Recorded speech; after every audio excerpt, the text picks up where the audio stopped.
आप लड़कियों को पीटेंगे, अपमानित करेंगे, उनको लाठी पड़वाएंगे, चिन्हित करके अधिकारियों को पोस्ट करेंगे, ये अधिकारी इसको मारेगा, ये पुलिस का इसको छेड़ेगा। ये सब के सब पंगु हैं और आप पंगु हैं, इसलिए यहाँ पर आप जेल कहे या कुछ भी कहे, सच्चाई नहीं छुपने वाली। तमिलनाडु में ईडी के अधिकारी 20 लाख रुपए लेते हुए तमिलनाडु के जांच एजेंसी ने गिरफ्तार किया। सोचिए, राजस्थान में भी इसी तरह से गिरफ्तारी हुई थी।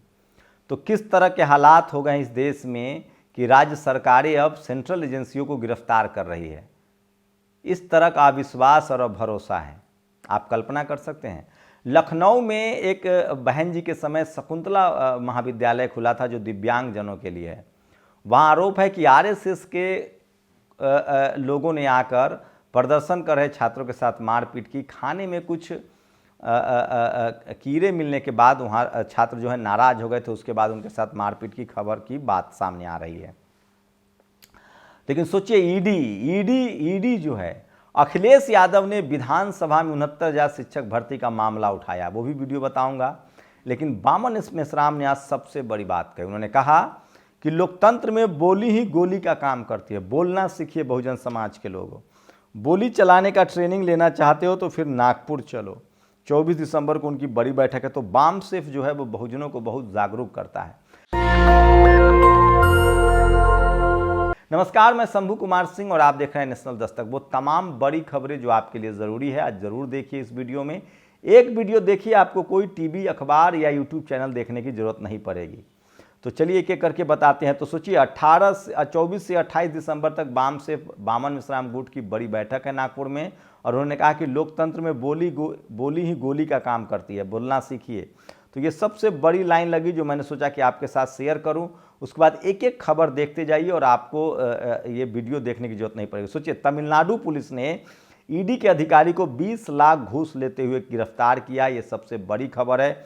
इससे पहले राजस्थान में भी इसी तरह की खबर सामने आई थी। तो सोचिए कि सारी जो कॉन्स्टिट्यूशनल एजेंसियां हैं उसकी किस तरह से साख खराब हो रही है।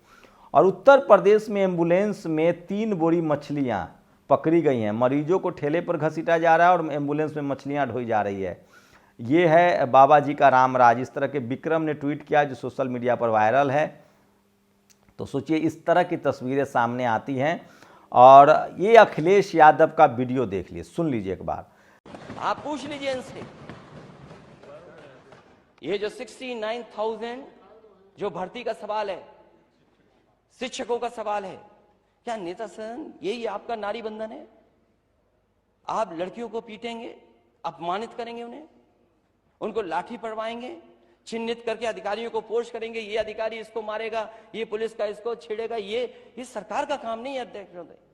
69,000 शिक्षक भर्ती का सवाल है, क्या नेता सदन यही आपका नारी बंधन है? आप लड़कियों को पीटेंगे, अपमानित करेंगे, उनको लाठी पड़वाएंगे। आपके बेटियों को, बहनों को बुलाकर बात करनी चाहिए थी, क्या नाराजगी है? अखिलेश यादव ने सबसे बड़ा सवाल उठाया है।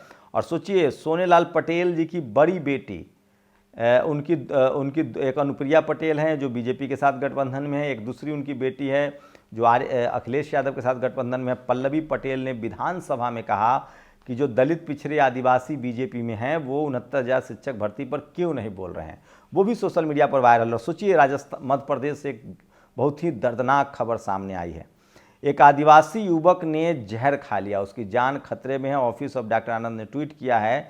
और सोचिए, वो अपने ज़मीन के छीने जाने से बहुत नाराज़ था और उसके बाद उसने जहर खा लिया। उसकी हालत बहुत ही क्रिटिकल बनी हुई है। और यह है वंदना सोनकर, ये समाजवादी पार्टी की विधायक है। वीडियो सोचिए, इन्होंने कहा कि 44,000 महिलाओं को ही 2017 से 23 तक करोड़ों की आबादी में प्रदेश में महज 44,000 महिलाओं को रोजगार दिया गया है। ये सरकारी आंकड़ा है जो वंदना सोनकर ने विधानसभा में रखा है। ये सारी खबरें आपके लिए बहुत ज़रूरी है। और सोचिए, रेट माइनर मुन्ना कुरैशी का ये 1 कमरे का ये घर है, किराए का घर है। 1 कमरे में उनके 3 बच्चे रहते हैं। उनकी पत्नी कोरोना में चल बसी हैं। वो जब गए थे 41 श्रमिकों की जान बचाने तो बच्चों को पड़ोसी के हवाले कर दिया था। उनको पता नहीं था कि वो लौट पाएंगे कि नहीं, तो जान जोखिम में डालकर उन्होंने 41 को बचाया। क्या उनको नौकरी नहीं मिलनी चाहिए? क्या उनको मदद? सोचिए, इस देश के हुनरमंद लोग किस तरह से, इस देश के दलित, पिछड़ा, आदिवासी, अल्पसंख्यक हुनरमंद लोग मतलब दाने दाने के लिए मोहताज हैं इस देश के बहुजन समाज, इसका आप कल्पना कर सकते हैं।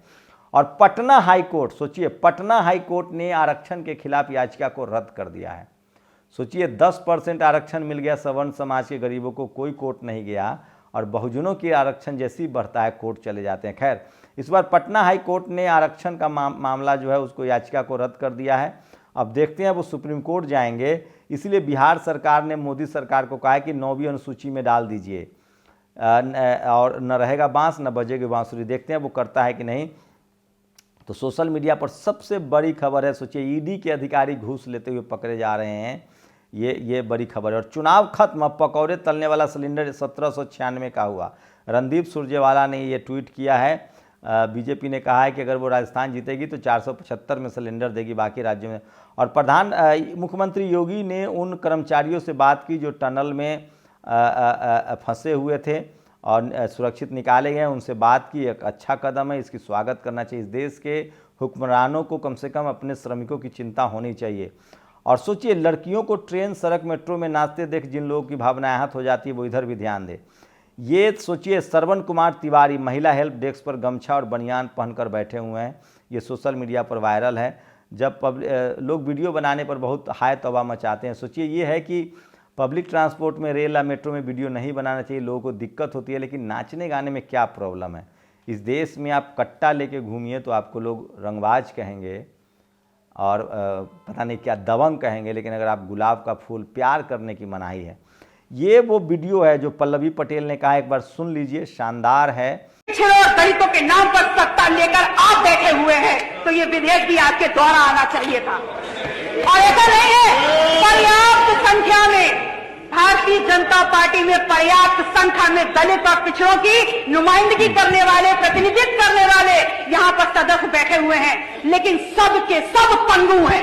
और आप पंगु हैं, इसलिए यहाँ पर आप शेर कहे या कुछ भी कहे, सच्चाई नहीं छुपने वाली।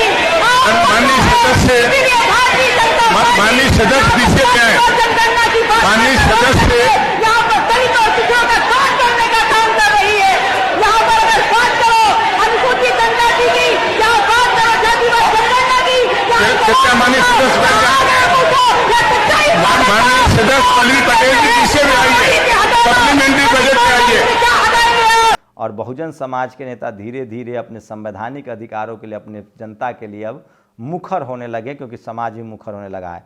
और ये वो प्रदर्शन है 69,000 शिक्षक भर्ती का मामला है, जिस पर बीएसपी सुप्रीमो मायावती जी ने भी चिंता जताई थी और कहा था कि इनको जल्दी से जल्दी न्याय मिलना चाहिए। तो ये सबसे बड़ी खबर है जो आपके लिए प्राथमिकता है, ज़रूरी है। और ये वो 12 लोग हैं, मुन्ना कुरैशी, मोनू कुमार, जिन्होंने मजदूरों को, फंसे हुए मजदूरों को ज़िंदगी दी थी, नई ज़िंदगी दी थी। और सोशल मीडिया, सोचिए भारत सरकार सोशल मीडिया पर कार्रवाई कर रही है।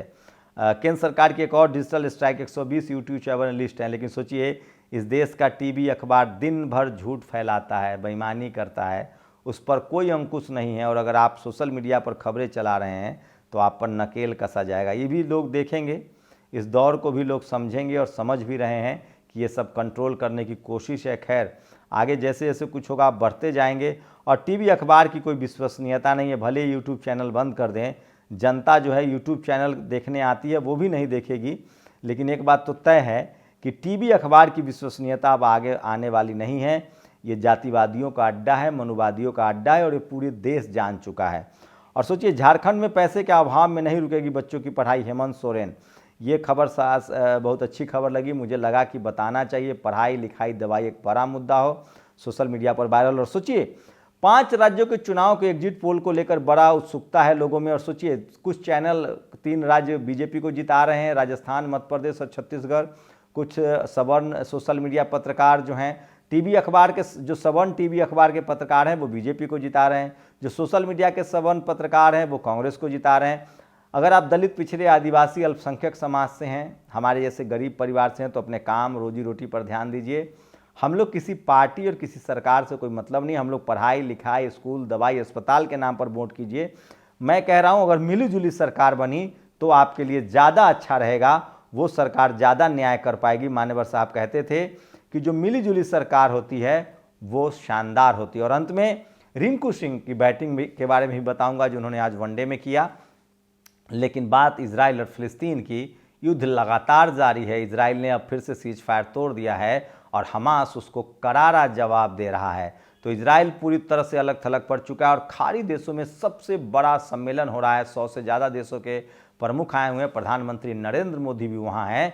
इसके बाद इजराइल पर कोई बड़ा फैसला हो सकता है। और आज रिंकू सिंह को बहुत शुरू में बैटिंग करने का मौका मिला, वो हाफ सेंचुरी तो नहीं लगा पाए, लेकिन जिस तरह की उन्होंने बैटिंग की, उनको कहा गया था कि स्लो खेलना है, धीरे खेलना है, अंत तक रहना है, जिस तरह से उन्होंने सिंगल रोटेट किया, ये लगा रिंकू सिंह लंबी रेस के घोड़े हैं। क्रिकेट को नया भगवान मिल गया है, जो वनडे खेल सकता है, T20 खेल सकता है और जो टेस्ट भी खेल सकता है।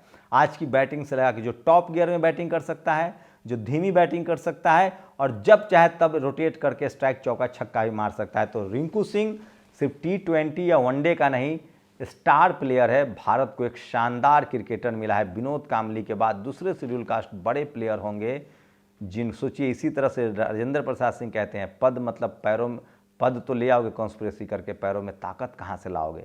रिंकू सिंह का क्रिकेट में आना बहुजन समाज को नई ताकत देगा और अब धीरे धीरे SC ST OBC के लोग क्रिकेट में आने लगे हैं। गायकवाड़ OBC हैं, सूर्य कुमार यादव हैं, कुलदीप यादव हैं, आपको बताएं तमाम किसान कम्युनिटी के प्लेयर्स आ रहे हैं। Rinku Singh schedule caste community से हैं और ये सब कुछ शानदार है उन लोगों को जिनको मौका से बाहर रखा गया।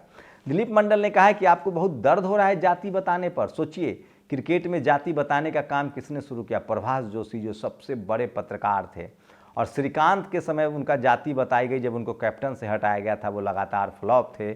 उसके बाद प्रभास जोशी ने लेख लिखा कि सुनील गावस्कर और सचिन तेंदुलकर इसलिए महान हुए क्योंकि वो ब्राह्मण समाज में पैदा हुए थे और उन्होंने, उनमें गुण थे और वो परिवार जाति की वजह से गुण था।